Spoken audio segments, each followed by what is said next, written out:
और कोई मुसलमान ये तसव्वुर कर सकता है कि वो जिना के अड्डे पे जाए?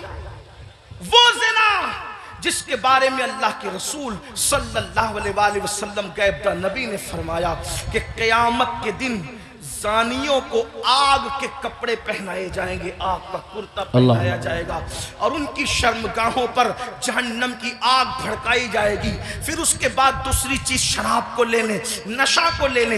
अल्लाह अकबर, 16-16, 17-17 साल के लड़के आज हमारे नशा की तरफ जा रहे हैं। और अल्लाह अकबर, नशा की तरफ जो चीज ले जा रही है, मुझे ऐसा महसूस हो रहा है कि हुक्का जो है वो इंसान को नशे की तरफ तेजी के साथ ले जा रहा है। मैं हुक्के पर कोई हुक्म तो नहीं लगा रहा हूँ, वैसे कोई मैं मुफ्ती भी नहीं हूँ कि मैं हुक्के पर कोई हुक्म लगाऊँ। हुक्म बयान करना मेरा काम नहीं। मैं एक छोटा सा तालिब इल्म हूँ, इस्लाह मुआशरा की महफिल में सिर्फ दिल का दर्द लेकर के आया हूँ। इब्तिदा हुक्के से होती है, हुक्का तो कोई हराम नहीं। इस तरह की लोग बात करते हैं, फिर धीरे धीरे सिगरेट पर आते हैं और सिगरेट के अंदर फिर क्या क्या लगा के पिया जाता है मुझसे ज्यादा आप लोग जानते हैं और आप लोगों से ही हम तक बातें पहुंचती है। और फिर धीरे धीरे इंसान एमडी का, नशे का और खुदा जाने किस किस चीज का आदी हो जाता है। आपसे पूछता हूं, यजीद भी नशा कर रहा है, आप भी नशा कर रहे हैं, और यजीद के और आपके नशे में फर्क क्या है? अल्लाह अकबर, शायद यजीद ने एमडी वगैरह को ख्वाब में भी नहीं देखा होगा। अल्लाह अकबर, अंदाजा फरमाए किस तरफ जा रहे हो। अल्लाह अकबर, इमाम आली मकाम अला जद्दी वाले सलाम के सामने ये चैलेंजेस थे। आप अपनी कौम को जराइम से बचाना चाहते थे, आप अपनी कौम को गुनाह से बचाना चाहते थे। जानते हैं अल्लाह के रसूल सल्लल्लाहु अलैहि वसल्लम ने बस्तियों के उजड़ने और घरों के उजड़ने के लिए जो बात बयान फरमाई है उसको दिल के कानों से सुने। अल्लाह के गैब नबी सल्लल्लाहु अलैहि वसल्लम इरशाद फरमाते हैं, रातों को कुछ लोगों के मकानात खुद ब खुद जमीन में धंस जाएंगे, जमीन के अंदर जो है जमीन बोस हो जाएंगे। आप कभी सुनते हैं ना कि फला बिल्डिंग गिर गई, फला बिल्डिंग जमीन में दफन हो गई। मैं ये नहीं कहता कि सब इसी वजह से होती है, लेकिन अल्लाह के हबीब गैब नबी सल्लल्लाहु अलैहि वसल्लम घरों के उजड़ने के, घरों के जमीन बोस होने के असबाब क्या बयान करते हैं। लोग कहते हैं हमारे घरों पर ये चल रहा है, वो चल रहा है। मैंने कहा जो चला रहे हैं हम उनके भी साथ नहीं है, लेकिन अपना करतूत भी तो देखो। कुरान कहता है वमा असाबकुम मिन मुसीबतिन फबिमा कसबत ऐदीकुम, कि तुम पर जो भी मुसीबत आती है वो तुम्हारे किए धरा है, वो तुम्हारे बुरे अमाल का नतीजा है। अल्लाह अकबर, क्या हुआ?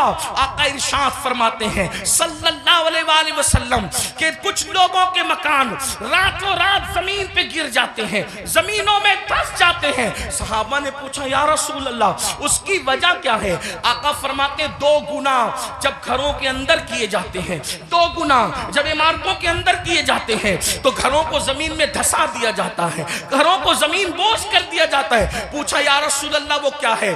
फरमाया एक मौसीकी है, म्यूजिक है। जिस घर में म्यूजिक बजता है और जिस घर में शराब पी जाती है, रातों रात उन घरों को जमीन में धंसा दिया जाता है। अब आप मुझे बताओ, कानों में ईयरफोन लगाकर रातों के 3-3, 4-4 बजे तक म्यूजिक सुनने वालों, क्या तुम्हें अपने घरों से प्यार नहीं है? तुम्हें अपने घरों से मोहब्बत नहीं है? तुम्हें अपने घरों से उल्फत नहीं है? और फिर अल्लाह के हबीब अलैहिस्सलाम फरमाते हैं जिसने दुनिया में शराब का एक घूंट पिया और तौबा नहीं की, जब वो मरेगा तो मरने वक्त उसकी जबान पे कलमा जारी नहीं होगा, वो कलमे से महरूम रहेगा। और यहाँ तक के हजरत मालिकुद्दीनार फरमाते हैं मैंने कई नशा करने वालों को कुफ्र पर मरते देखा है। अल्लाह अकबर। हजरत उमर इब्न अब्दुल अजीज कहते हैं मैंने कई नशा करने वालों को कुफ्र पर काफिर होकर मरते देखा है। अल्लाह के बंदो जरा गौर तो करो। फिर तीसरी चीज लेते हैं नमाज के हवाले से। 95% लोग नमाज नहीं पढ़ते हमारे माशरे का, और लोग आसानी से कह देते हैं मौलाना हमें टाइम नहीं मिलता। बल्कि आशूर के शब में भी जिसमें जुमेरात ही को जंग हो रही थी करबला की। अक्सर मौर्रिखीन कहते हैं जुमरात को ही जो है वो जंग का आगाज कर दिया था। इमाम पाक ने पूछा गाजी अब्बास से, अब्बास क्या कर रहे हैं ये लोग? कहा वो तो जंग शुरू करने की बात करते हैं। कहा उनसे कह दो कि हमें नमाज बहुत पसंद है, हमें तिलावत बहुत पसंद है, हमें गिरिया अल्लाह के लिए करना बहुत पसंद है, जिक्र अस्कार बहुत पसंद है। वो जंग तो होनी है, लेकिन एक रात की वो हमें मोहलत दे दे, ताकि आने वाली रात शबे आशूर है, उसमें हम अल्लाह की इबादत करें, गिरिया वजारी करें। आपसे पूछता हूं, इमाम तो मोहलत ले रहे हैं इबादत के लिए, और अल्लाह रब्बुल इज्जत ने हमें पूरी जिंदगी दी है, इबादत की तरफ नहीं आते। कितनी सादगी से इंसान कहता है मौलाना टाइम नहीं मिलता।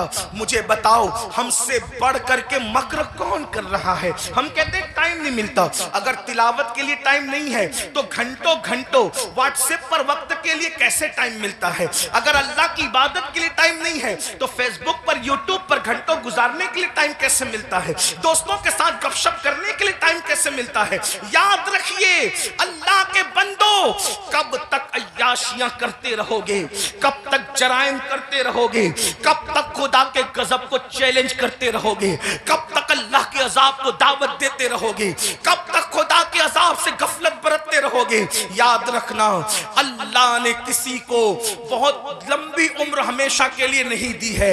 आखिर मौत है मौत, आखिर मौत है मौत। जब उसने महबूबों को मौत दी है तो फिर मरदूदों का क्या हाल होगा? जब उसने मुकर्रबीन को मौत का मजा चखाया है तो दूर रहने वालों का क्या हाल होगा? याद रखना जिस दिन रूह का रिश्ता जिस्म से टूट जाएगा उस दिन सिवाय पछतावे के कुछ हाथ नहीं आएगा। अल्लाह अल्लाह जब लोगों के दरमियान बैठते हो तो वलियों की तरह बातें करते हो, और जब तन्हाइयों में होते हो तो शैतान का नंगा नाच बन जाते हो। ये मुनाफिकत नहीं है तो और क्या है? जबान कुछ और कहे और किरदार कुछ और कहे।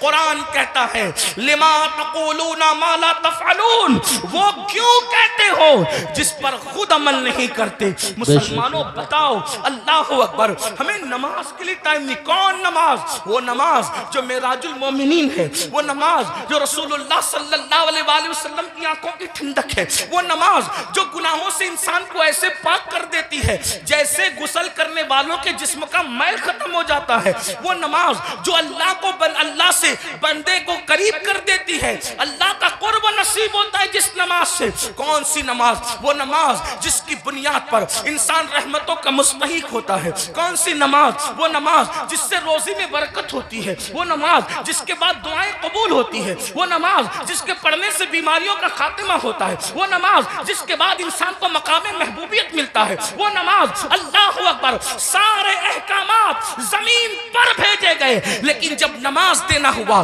तो जमीन पर नहीं भेजी गई बल्कि मेराज में लामका पे बुलाकर महबूब को दे के बताया गया। सारे अहकामात अपनी जगह है लेकिन नमाज का मामला अपनी जगह है। इसीलिए बुजुर्गों ने फरमाया, अल्लाह के रसूल अलैहि सलाम फरमाते हैं कि सबसे पहले क़यामत में नमाज के बारे में पूछा जाएगा। अगर नमाज का मामला आपका क्लियर हुआ तो सारे मामला क्लियर कर दिए जाएंगे, और अगर नमाज के मामले में अटक गए, नमाज के मामले में फंस गए तो फिर इंसान बच न सकेगा। आप मुझे बताएं, हमें अल्लाह से डर नहीं लगता? जिस क़यामत के दिन के बारे में काबे अहबार कहते हैं, अगर 70 अंबिया के बराबर भी कोई अमाल बफर्ज़े महाल लेकर के पहुंचे तो भी वो अपने अमाल को हकीर जानेगा, हकीर। आपसे पूछता हूं क्यों वक्त नहीं निकालते? अब आइए आपसे पूछूं, इमाम तो सजदे की, इमाम तो अल्लाह अकबर शहादत के वक्त भी सजदा करते हैं।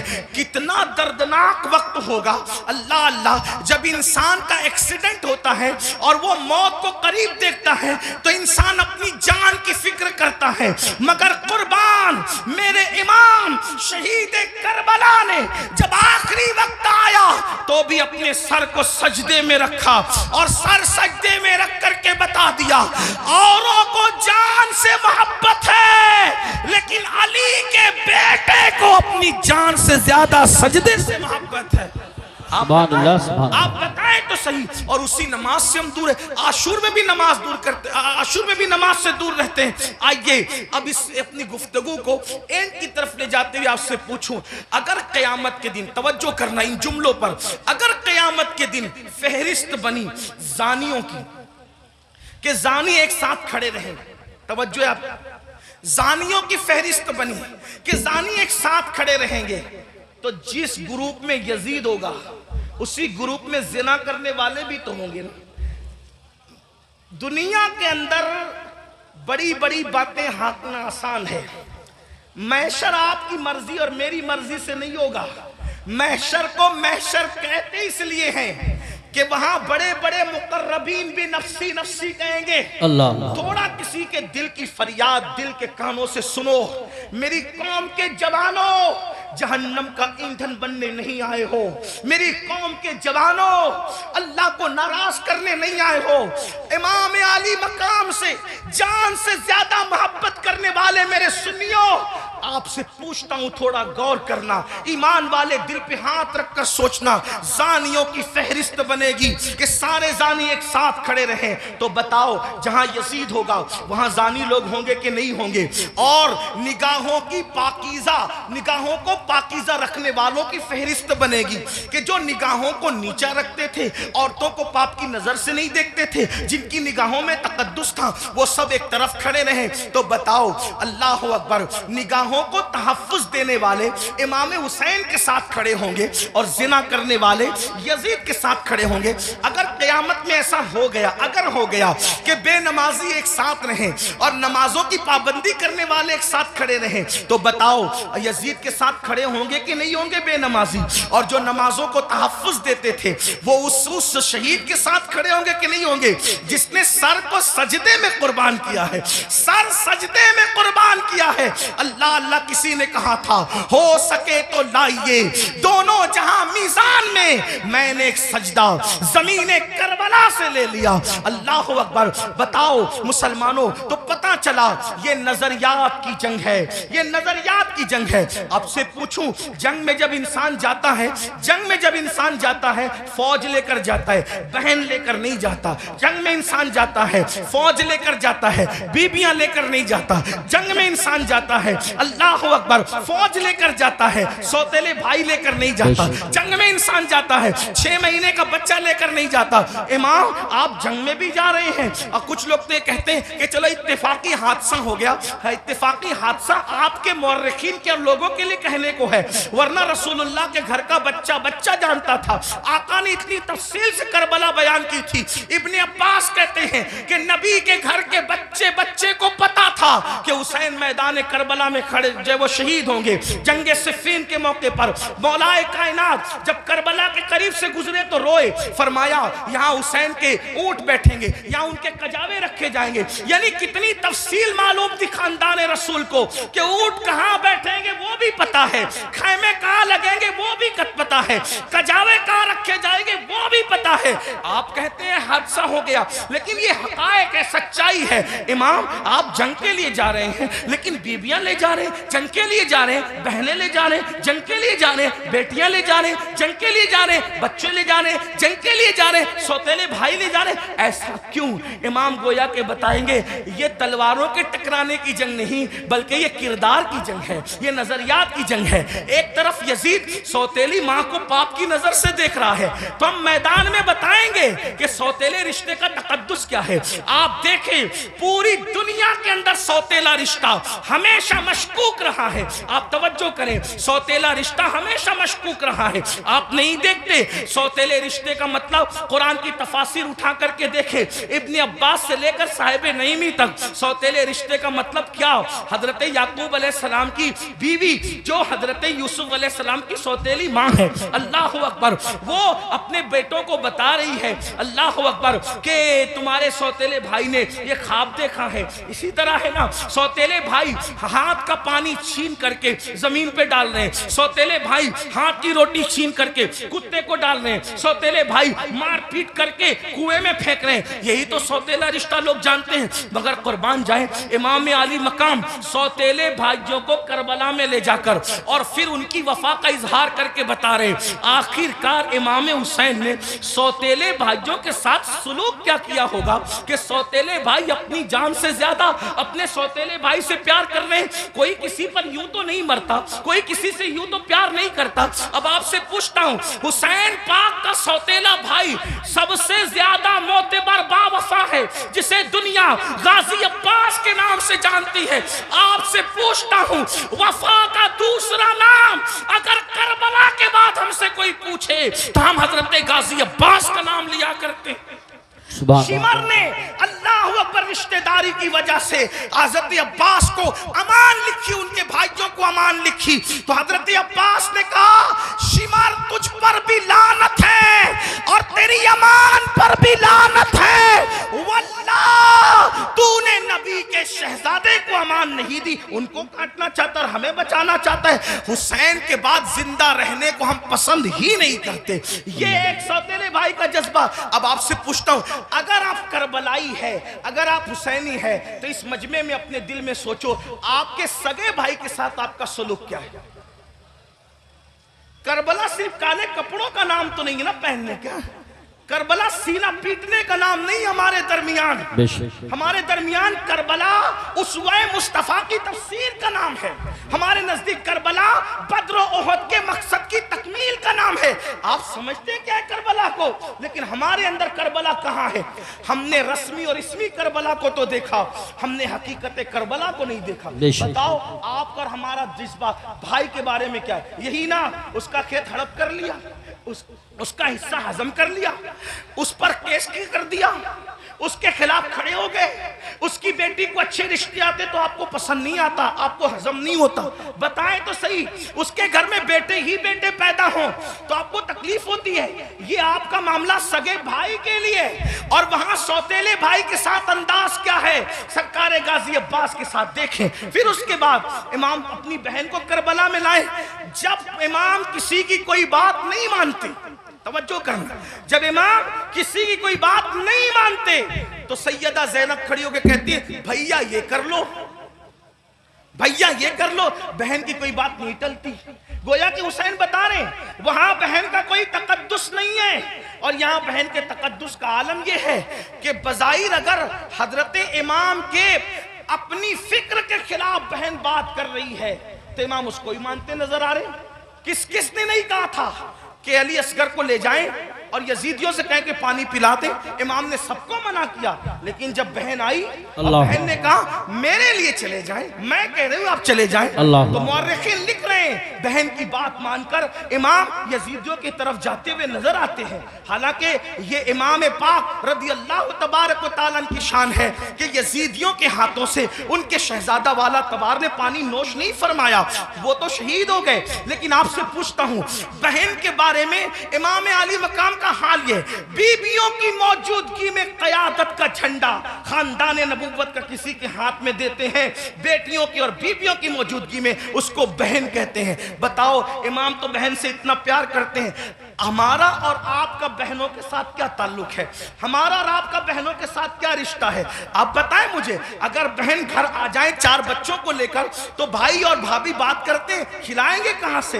हैरत की बात यह है, जिस कौम की सोच फिक्रे हुसैन से इस कदर गिर जाए, फिर क्या उस कौम के लिए ये ना कहा जाए कि वो नाम के लिए तो हुसैनी बनी है, लेकिन अफकार के एतबार से वो कहीं ना कहीं यजीदियत का शिकार है। मेरे आका सल्लल्लाहु अलैहि वसल्लम के दीवानों, जानते हैं बहन का मकाम क्या है, बहन का मर्तबा क्या है? और ये अल्लाह के रसूल अलैहिस्सलाम से सीखा। आका अलैहिस्सलाम की कोई हकीकी बहन न थी, लेकिन जब जंगे हुनैन के मौके पर अल्लाहु अकबर, हुनैन के अंदर वाफर मिकदार में, कसीर मिकदार में जो वो गनीमत का माल आया, तो उस वक्त तो एक खातून आई और आने के बाद कहा, ए मोहम्मद, मैं आपकी बहन हूं, मैं आपकी बहन हूं। हुजूर अलैहिस्सलाम को उस बहन से जुदा हुए तकरीबन कमोबेश आधी सदी बीत चुकी थी। अल्लाह के हबीब अलैहिस्सलाम ने कहा, तुम मेरी बहन हो, नाम क्या है? कहा, मेरा नाम शैमा है, मैं हलीमा की बेटी हूं। आका अलैहिस्सलाम ने फरमाया, शैमा को तो जानता हूं, हलीमा को भी जानता हूं, मेरी वो माँ है, रजाई माँ, लेकिन शैमा तुम मेरी बहन और तुम ही हो, इसकी निशानी तुम्हारे पास क्या है? अल्लाह, क्या निशानी है मुझे बताओ। तो हजरत शैमा कहती है एक बात ऐसी है जो सिर्फ तुम और मैं जानते हैं, तीसरा कोई नहीं जानता हमारे सिवा। का वो कौन सी? तो आका अलैहिस्सलाम से उन्होंने अर्ज किया, एक दिन मैं आपको कहीं ले जाना चाहती थी, एक दिन मैं आपको कहीं ले जाना चाहती, आप आना नहीं चाहते थे, मैंने जबरदस्ती की, गोद में छीना। आपने अक्सर ये मंजर देखा होगा घरों में कि बड़ी बहनें भाई को गोद में ले जाना चाहती है, वो नहीं आना चाहता, तो क्या होता है, वो जबरदस्ती खींचती है, तानती है, ऐसा करती है। तो शैमा कहती है आप नहीं आना चाहते थे, मैं ले जाना चाहती थी, मैंने जबरदस्ती की, तो आपने मेरे कंधे पर दांत काट लिया था, और वो दांत काटने का निशान अब भी मौजूद है। हुजूर अलैहिस्सलाम ने ये सुना तो इतना हंसे अपनी शान के मुताबिक कि हुजूर अलैहिस्सलाम की दाढ़ें नजर आई, और फिर जब ये साबित हो गया कि शैमा यही है, तो आका ने फरमाया, ऐ मेरे सहाबा, शैमा के ससुराल की बकरियां, भेड़े, ऊंट, घोड़े जितने गनीमत में आए हैं, चूंकि ये मेरी बहन है, मैं इसको वापस करता हूं, तुम लोग भी वापस करो। सुभान अल्लाह, नारे तकबीर। फरमाए बहन का ये इकराम है, हालांकि वो हकीकी बहन नहीं है, वो हकीकी बहन नहीं, रज़ाई बहन है। इकराम देखो, एहतराम देखो, हमारे पास बहन का क्या एहतराम है। अगर बहन जवान हो गई, उसको रिश्ते नहीं आ रहे हैं, तो भाई बोझ समझता है, बोझ समझता है, और जब भाई बोझ समझता है तो वो देखती है कि भाई का मुंह अच्छा नहीं, बाप बोझ समझ रहे, बाप का मुंह अच्छा नहीं, माँ बोझ समझ रही, बाप का मुंह, माँ का मुंह अच्छा नहीं, तो फिर एक बेटी ये फैसला करती है, जिस घर में न भाई अपना हो, न बहनें अपनी हो, न माँ अपनी हो, न बाप अपना हो, सब तो मुंह उतार करके मुझे बोझ समझते हैं, तो फिर वो मजबूरन ये फैसला करती है कि फिर बाहर जहां से प्यार मिल रहा है, प्यार अगरचे धोखे की तौर पे मिल रहा है, अल्लाह अकबर, फिर क्यों ना उसी का हाथ पकड़ लिया जाए। याद रखना मुसलमानों, आज हमारे मिंबरों से ये बात हो रही है कि हमारी बेटियां भाग रही हैं, भाग रही हैं, भाग रही हैं, मुफक्किरीन यूट्यूब चैनलों पर भी कह रहे हैं। पहली बात तो मैं दो बात करना चाहता हूं। नंबर एक, मिंबरों से इस बात को बहुत मुबालगे के तौर पे बयान न किया जाए, ये मेरी गुजारिश है, वरना कल मुस्तकबिल में, अल्लाह अकबर, मुस्तकबिल में कल लोग इन्हीं तकरीरों को बुनियाद बनाकर, इन्हीं अखबारात के आर्टिकलों को बताकर हमारे बच्चों को ताना देंगे कि तुम्हारी बेटियां तो भगोड़ी थी, भगोड़ी। कौन की बेटियां भगोड़ी थी? कोई कहता है 30 लाख चली गई, कोई कहता है 40 लाख चली गई, कोई कहता है 50 लाख चली गई। मैंने कहा हजरत जी सबूत तो बताएं, इतनी चली गई कहां गई, जरा ये तो बताएं। वो कहा मीडिया में आया है। मैंने कहा ओ नादानो, थोड़ा तो जरा शऊर करो, हर बात तो बोलने की नहीं रहती। अगर मीडिया कह दे कि चांद हो गया, चांद आ गया, तो क्या उसकी बात मानोगे? का नहीं मानेंगे। हमने कहा जिस मीडिया के कहने पे चांद का आना नहीं मानते, उस मीडिया के कहने पे बेटियों का भाग जाना कैसे मान लेते हो? वल्लाह आज भी मुसलमानों की बेटियों में इतनी गैरत है कि किसी और की मां में उतनी गैरत नहीं है। लेकिन कहीं कुछ गई है, कहीं कुछ गई, मैं जानता हूं, इनकार नहीं कर रहा हूं, कहीं कुछ गई है, लेकिन कौन गई है? वो गई है खदीजतुल कुबरा का किरदार जिसने नहीं सीखा। कौन गई है? आयशा सिद्दीका का किरदार जिसने नहीं सीखा। कौन गई है? सैयदा फातिमातुज़ ज़हरा का किरदार जिसने नहीं सीखा। कौन गई है? सैयदा ज़ैनब का किरदार जिसने नहीं सीखा। वो चंद गई है। लेकिन याद रखना, हम इतना मुबालगा न करें, इसलिए कि बातें बातें होती है, हकीकतें हकीकतें होती है। अल्लाह अकबर, अपनी बातों को दिलचस्प बनाने के लिए पूरी कौम की आबरू का हम सौदा न करें, थोड़ा सा हमें ख्याल करना होगा। और एक बात कहता हूं, एक बात कहता हूं, लेकिन चले चंद गई तो गई, एक बात कहता हूं, बहुत पूरे यकीन से कहता हूं, उलमा मौजूद हैं, मेरे मखदूम भी मौजूद हैं, सादात किराम भी मौजूद हैं। अल्लाह अकबर, जब तक मुसलमान बेटी को जन्नत समझता था, उस वक्त तक हमारी बेटियां घर से कभी नहीं भागी थी। जब से मुसलमान ने बेटी को बोझ समझा है, अब हमारी बेटियां घरों से जा रही है। अगर जा रही है चंद तो बोझ समझा इसलिए जा रही। बेटियों को बोझ न समझो, बेटियां बोझ नहीं है, जन्नत है। बेटियां बोझ नहीं है, जन्नत है। बहनें बोझ नहीं है, जन्नत है। इसलिए उनकी खिदमत करो। क्या लोगों को यह नहीं पता? अल्लाह के सच्चे रसूल सादिक व मसदूक ने फरमाया, बेटी की परवरिश करने वाला और मैं मोहम्मद जन्नत में इतने करीब होंगे जैसे ये 2 उंगलियां करीब है। आपसे पूछता, ये लोग कहते हैं हजरत ऐसा तावीज दी हमेशा बरकत रहे। मैंने कहा बेटी उस तावीज का नाम है क़यामत तक बरकत रहेगी। वो कैसे? का हदीस पाक में आता है, जिस घर में बेटी पैदा होती है उस घर में फरिश्ते आते हैं और उसको चारों तरफ से घेर कर कहते हैं, ऐ कमजोर जान से पैदा होने वाली कमजोर जान, जिसके घर में तू पैदा हुई, हम क़यामत तक अल्लाह के हुक्म से उसकी मदद करते रहे। अब बेटी पैदा हो तो मदद यूं उतर रही है और हमने बेटियों को बहुत समझ लिया। तो इमाम करबला में देखो बेटी से प्यार कितना कर रहे हैं। हजरत सैयदा सुकैना, जिन्हें सकीना भी कहते हैं।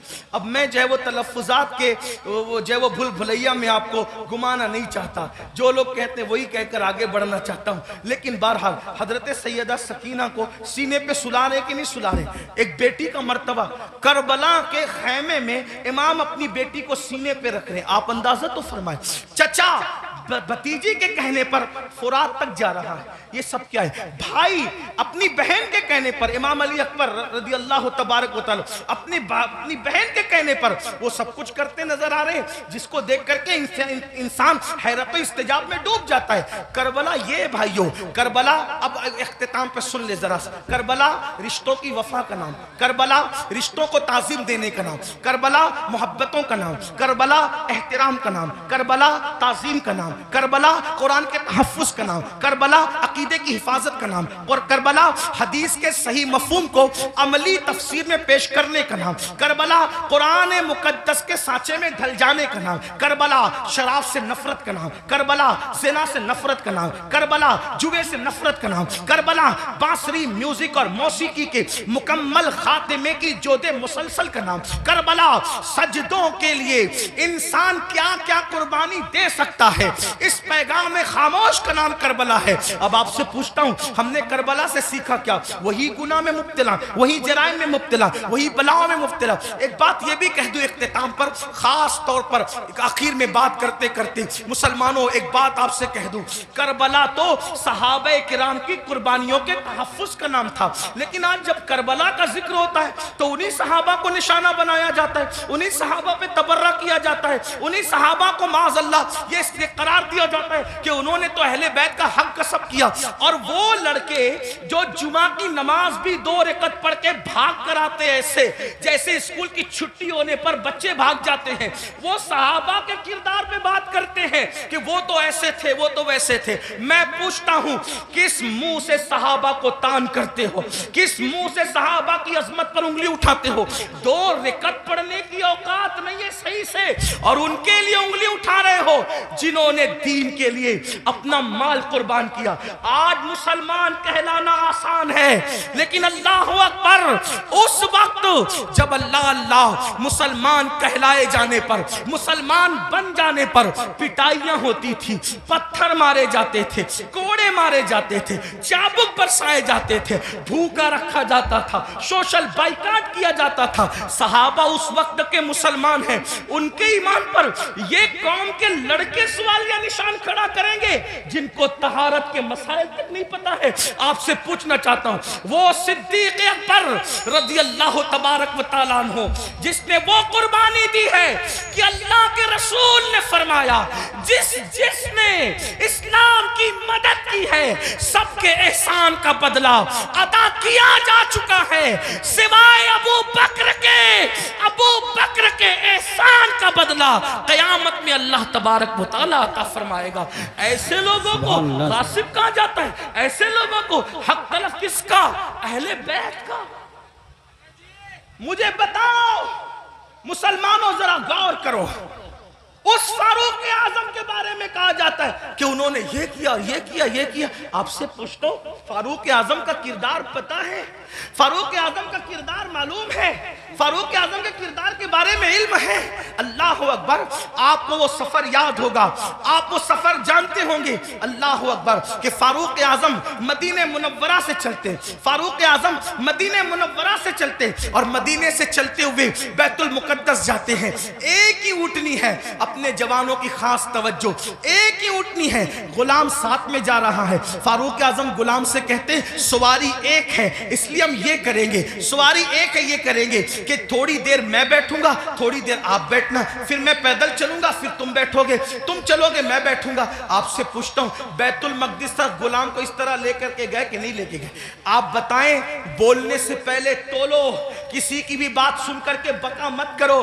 जो फारूक आजम एक गुलाम की हक तलफी न करें, जो फारूक आजम एक गुलाम की हक तलफी न करें, वो फारूक आजम अपनी आकाज़ादी सैयदा फातिमतुज़ ज़हरा की हक तलफी कैसे कर सकते हैं? आप जानते हैं, कभी गौर तो किया होता, कभी सोचा तो होता, जिससे जो सुना वही बकना शुरू कर दिया। मेरे आका अलैहिस्सलाम फरमाते हैं मेरे असहाब को बुरा मत कहो, मेरे सहाबा को बुरा मत कहो। और इसी करबला की बात करते हुए सहाबा पे तबर्रा किया जाए, मुसलमानों क्या मुंह लेकर के उठोगे? जानते हैं शिफा शरीफ में काजी अयाज रहमतुल्लाहि ताला अलैह लिखते हैं कि एक शख्स मर रहा था, उसको मौत आ रही थी, मरते वक्त उसकी जबान पे कलेमा नहीं आ रहा था। अल्लाह अकबर, उसकी जबान पे कलेमा नहीं आ रहा था। उससे पूछा गया कि तू कलेमा क्यों नहीं पढ़ पा रहा है? उसने कहा कि मैं अबू बकर और उमर के गुस्ताखों के साथ बैठा करता था। वो गुस्ताख नहीं था बल्कि गुस्ताखाने शेखैन के साथ बैठता था। अल्लाह अकबर, तो जो गुस्ताखाने शेखैन के साथ बैठे, सिर्फ बैठे, मरते वक्त तो उसकी जबान पे कलेमा नहीं आता, जो गुस्ताखी करे उसका क्या अंजाम होगा? ये दुनिया चंद दिन की है, ये दुनिया चंद लम्हे की है। बंदों की खुशी के लिए अल्लाह को नाराज न करो। वल्लाहु व रसूलुहु अहक्कु अन युर्दू, अल्लाह और उसका रसूल इस बात के ज्यादा हकदार हैं कि उनको राजी किया जाए। आज ये बहस चल रही है कि कौन कब ईमान लाया था, कौन कब ईमान लाया था। मैंने कहा किसी ने कभी भी ईमान लाया था, ईमान तो लाया था ना, हुजूर ने तो माफ किया था ना, हुजूर ने तो चादर में जगह दी थी ना। जिसको रसूलुल्लाह अमान दे दे, जिसको नबी अमान दे दे, उम्मती को हक क्या है उसको अमान से बाहर करने का? आपसे पूछना चाहता हूं, इसलिए मुसलमानों अपनी हैसियत में रहो। आला हजरत इमाम अहमद रजा मुहद्दिस बरेलवी फतावा रज़विया शरीफ में लिखते हैं आलिम रब्बानी की तौहीन करने वाला कुफ्र तक जाता है। जब आलिम रब्बानी की तौहीन करने वाला कुफ्र तक जाता है, जो सहाबा की तौहीन करे, सहाबा को गालियां दे, याद रखना स्टेज पर कुछ भी कहो, कमरे की गुफ्तगू तो अल्लाह सुन रहा है, दिलों का हाल तो अल्लाह देख रहा है। इसलिए उनके लिए दिलों में कीना न रखो, उनके लिए दिलों में अदावत न रखो। मुसलमानों क्या बात है, अगर रसूलुल्लाह ऊंट के चमड़े की नालैन पहन ले तो हम उस नालैन को सर पे रखते हैं। आखिर ऊंट का चमड़ा ना देखा, क्या देखा? रसूलुल्लाह की निस्बत देखी। तो जब रसूलुल्लाह की निस्बत की वजह से ऊंट का चमड़ा सर पे रखा जाता है, तो रसूलुल्लाह की निस्बत की वजह से असहाबे मुस्तफा की ताज़ीम क्यों नहीं की जाती, उनका एहतराम क्यों नहीं किया जाता? लेकिन एक बात यह भी ख्याल रखना, एक तबका वो है कि अल्लाह अल्लाह जो सहाबा को हल्का जान रहा है, सहाबा की बेअदबी भी कर रहा है, कमरों में बैठ करके अपने मानने वालों को उनके खिलाफ कान भर रहा है। लेकिन दूसरा तबका वो भी नजर आ रहा है कि जब अहलुल बैत पर कोई गुफ्तगू होती है तो फिर उसका मुंह उतरता है कि ये अहले बैत की फजीलत पढ़ने वाला कोई राफजी तो नहीं हो गया। हम कहते हैं अल्लाह के बंदो, अहले बैत की फजीलत पढ़ना राफजियत नहीं है, बल्कि सहाबा की गुस्ताखी करने का नाम राफजियत है। वरना देखो अल्लाह अकबर, हमारे जितने बुजुर्गान दीन है सब ने खुल खुल कर खिल खिल कर सहाबा की अजमत भी बयान की और अहले बैत की अजमत भी बयान की। आज अगर महफिल में नारे हैदरी लगे तो कुछ लोगों के चेहरे यूं उतरते हैं, हमने खुद मिंबर पे महसूस किया, उनके नाम नहीं जानते वो कौन लोग हैं। अल्लाह अकबर कि महफिल में अली का नारा लग रहा है, कहीं राफजियों की महफिल तो नहीं। मैंने कहा ये फिक्रे सहाबा नहीं है, फिक्रे अहले सुन्नत नहीं है। हमारी महफिलों में सहाबा के साथ अली ये मुर्तजा का नारा लगता था, लगता है और इंशाअल्लाह लगता रहेगा। बल्कि सहाबा ने तो मेयार करार दिया है ईमान का अली मुर्तजा को। फरमाया जब लोगों में बिदअतें फैलने लगी, फितने उठने लगे, तो महफिलों में लोग आते तो हम सोचते कौन अपना और पराया है। तो जब लोगों को छांटना चाहते, लोगों को तकसीम करना चाहते, अपने और पराये का फर्क क्या है, तो हम जिक्र अली करने लगते। अली का जिक्र सुनकर जिनके चेहरे खिल जाते, समझ जाते ईमान वाला है, जिसका चेहरा उतर जाता समझ जाते कि मुनाफिक है। नारे तकबीर, इसलिए नारे जिक्र रिसालत। अली करो मगर एहतराम सहाबा के साथ, जिक्र अहले बैत करो एहतराम सहाबा के साथ, सहाबा का जिक्र करो अहले बैत की ताजीम के साथ, क्योंकि ये दोनों रसूलुल्लाह से मंसूब है। बल्कि यूं कह ले हुजूर के इर्द गिर्द सितारे गर्दिश कर रहे, जो गर्दिश घर के अंदर कर रहे उनको अहले बैत कहते हैं, और जो घर के बाहर कर रहे हैं उनको सहाबा कहते हैं। हुजूर की निस्बत का ख्याल करो। आइए अपनी बात को इख्तिताम तक पहुंचाते हुए ये बात अर्ज करूं, मुसलमानों हमने बातें बहुत की, बहुत बातें की, बहुत बातें की। हम सब जगह हैं, अमल के मैदान में नहीं, अमल से कोरे, जिंदगी गुनाहों में डूबी हुई है। याद रखना अल्लाह की बारगाह में हमें और आपको पहुंचना है, अल्लाह को मुंह दिखाना है, अल्लाह की बारगाह में खड़े होना है। आइए आज से पहले कुछ किया, जो किया सच्ची तौबा करें, अल्लाह की तरफ पलटे, अल्लाह की तरफ वापस आए। याद रखिए इंसान जहां जाकर जुर्म का एतराफ करे, जहां जाकर एतराफ जुर्म करने से इंसान की इज्जत घटती है, लेकिन एक मेरे अल्लाह का दर है, जहां आकर इंसान इकबाल जुर्म कर ले तो मेरा अल्लाह इज्जत घटाता नहीं बल्कि इज्जत को बढ़ा देता है। आओ तौबा करो। आज मुहर्रम शरीफ की पहली तारीख है। ये मुहर्रम शरीफ हुर्मत वाला महीना है, हुर्मत वाला, यानी जिन 4 महीनों की हुर्मत अल्लाह ने रोज़ अव्वल से मुकर्रर की है उसमें मुहर्रमुल हराम भी है। और अल्लाह के रसूल अलैहि सलाम की एक हदीस ये है कि रमज़ान शरीफ के बाद सबसे ज़्यादा जिस महीने के रोज़े की अहमियत है वो माह मुहर्रमुल हराम के रोज़े, माह मुहर्रम शरीफ के रोज़े। इन दिनों को खुराफात बिदात में गुजारने की बजाय इबादत में गुजार, हो सके तो ये तय कर लो कि रोजाना मैंने नबी और आले नबी पर 1000 बार दुरूद शरीफ पढ़ना है। आप कहेंगे लोग कहते हैं अरे वाह बहुत टाइम लगेगा, कोई टाइम नहीं लगेगा। सल्लल्लाहु अलैहि व आलिहि वसल्लम, ये बहुत मुख्तसर दुरूद शरीफ, बहुत मुख्तसर दुरूद शरीफ है। अगर इस दुरूद शरीफ को आपने पढ़ा 1000 बार, सिर्फ 20 मिनट का टाइम लगेगा, 20 मिनट दुरूद शरीफ पढ़ो। उसके बाद जैसा कि आपने पहले भी सुना, सदका दो, खैरात दो। और एक बात आपको कहूँ, इसको भी ध्यान से, कि जो हम खुराफात पर और बिदात पर पैसा खर्चा करते हैं, उस पैसे को उठा के आप वो सादात किराम जो मालदार नहीं है उन पे खर्चा करो, वो उलमाए किराम जो मालदार नहीं उन पे खर्चा करो। इससे क्या हो? खुराफात और बिदात के बारे में तवज्जो करना। 2 ग्रुप है, एक ग्रुप कहता है जायज है, एक ग्रुप कहता है नाजायज। जो ग्रुप जायज कहता है वो भी सिर्फ जायज ही कहता है, ना फर्ज कहता है, ना वाजिब कहता है, ना सुन्नत कहता है, नहीं कहता ना। जो जायज साबित भी कर ले खुराफात को तो सिर्फ जायज ही कह सकेगा, फर्ज नहीं कह सकेगा, वाजिब नहीं कह सकेगा। लेकिन भाइयों, अपने मुसलमान भाई की मदद करना तो अल्लाह ने हम पे फर्ज किया है। बल्कि यहां तक फरमाया कि जब तक तुम अपने मुसलमान भाई की मदद करते रहोगे अल्लाह तुम्हारी मदद करेगा। और आपको बताऊं, खास तौर पे सादात की खिदमत, वो जो मालदार नहीं है, मुस्तहिक हैं, ये नहीं कहता गरीब है, मेरे अंदर इतनी हिम्मत नहीं कि मैं किसी सैयद को गरीब कहूं, लेकिन सादात जो मालदार नहीं है, मालदार अगर आप उनकी खिदमत करें तो होगा क्या? 2-3 बातें सुन ले, बात खत्म करते। हजरत सैयदना अब्दुल्ला इब्ने मुबारक रदी अल्लाह ताला हज को जा रहे थे, हज का इरादा था, और हज के इरादे में आपने ये तय किया कि मैंने हज को जाना है। पूरी तैयारी हो गई, इरादा बन गया हज को जाना। अब्दुल्ला इब्ने मुबारक को पता चला कि मेरे पड़ोस में एक सैयद साहब रहते हैं और वो इस वक्त थोड़ा परेशान हाल है, हालात के सताए हुए और हालात के मारे हुए। तो उन्होंने सोचा कि पड़ोसी है, सैयद हैं, मैं उनके नाना के यहाँ जाऊं, मैं हज के लिए जाऊं और इनको भूखा प्यासा तड़पता बिलखता छोड़ के जाऊं? तो उन्होंने क्या किया, इस साल हज नहीं करेंगे, इंशाअल्लाह आइंदा फिर कभी देखेंगे। हज की पूरी रकम उठाकर उस सैयद साहब को दे दिया और उसके बाद आंसू पोंछते हुए अब सब्र करते हुए रह गए। जब हज से काफिला वापस आया तो लोग मुलाकात करते थे, तो अब्दुल्ला इब्न मुबारक लोगों को कहते थे मुबारक हो हज।